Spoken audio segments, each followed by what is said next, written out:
What's up, YouTube? It's your boy P.kidd with P.kidd Talks NBA, coming back to you with another video. Listen, we are talking about the Chicago Bulls. If you know, I am a Chicago Bulls fan. I'm from the town. Let's just jump into it, man. You know why you came. You know what you clicked on. Nikola Vucevic has pretty much said that he thinks that this is their last opportunity to get something done. And if you've been following me for a while, whether it be here or on the Windy City Breeze, go check that out, by the way.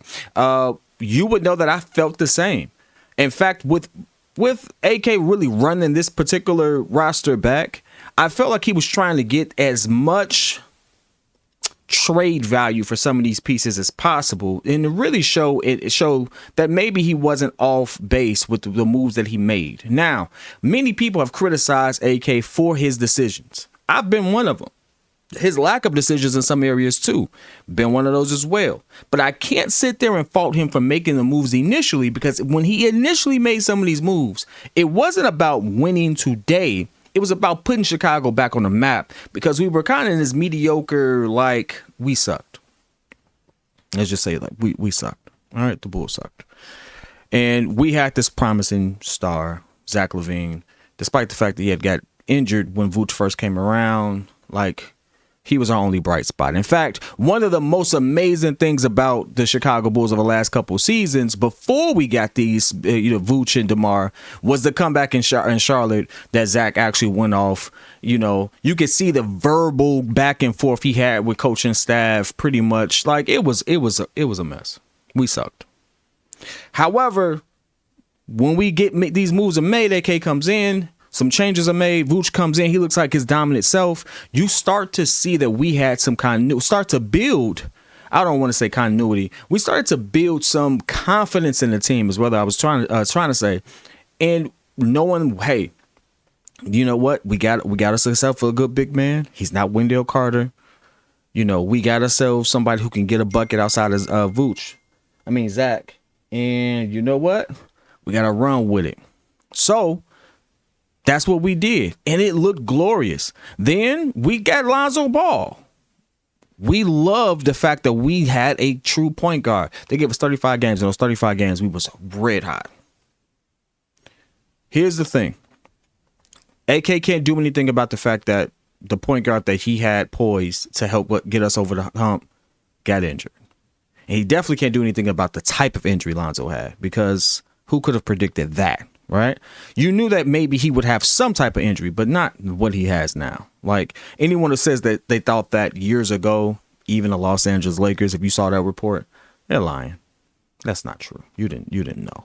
You just knew that he may have some issues, but you didn't know this man's career is being threatened completely at a very young age. That's totally different, right?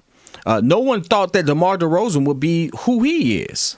Right? Everyone thought that DeMar DeRozan was going to be a really good second option. We didn't know he'd practically be the number one for in some stretches, if not entirely, depending on who you ask. But it's just we didn't have it all put together. So I hear Vooch when he says this may be our last chance, because they practically had 2 seasons where you had all this hope and we got nothing out of it.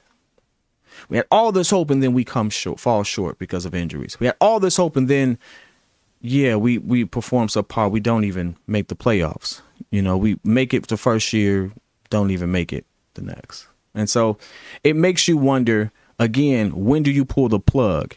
And there is a rule of thumb here. I don't know if people notice this, but when a new GM comes in, especially in basketball, they typically have a year or two to kind of see things work out, unless they have a really, really good probability, or if they see really, really good development between certain players. Think of Denver, but really think of Denver and what they had.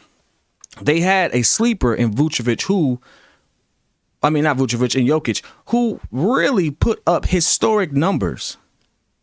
And you start to sit there and say, hey, this guy does everything. How do I put the right pieces around him? And they have flashes of where, hey, I got a point guard who really is really good. He's really slept on. The Bulls kind of have that. They don't necessarily have everything there. One, they don't have a generational player. Jokic is a generational player. A generational player changes the timeline for a GM, in my opinion, on when they put a plug on certain rosters and when they put a plug on certain particular moves and lines of thought. This is one that ultimately, because there's no real generational player, you may have to pull the plug on. And this is pretty much just to not upset your fan base. I've told people before, Chicago's a very hard place to play in. If you're not good, they're going to let you know. But I want to hear your thoughts. I want to hear whether or not you all believe this roster is going to be what it needs to be, and whether or not AK is going to be there, because I think Vooch is on point when he says this may be it for them. Until next time, peace.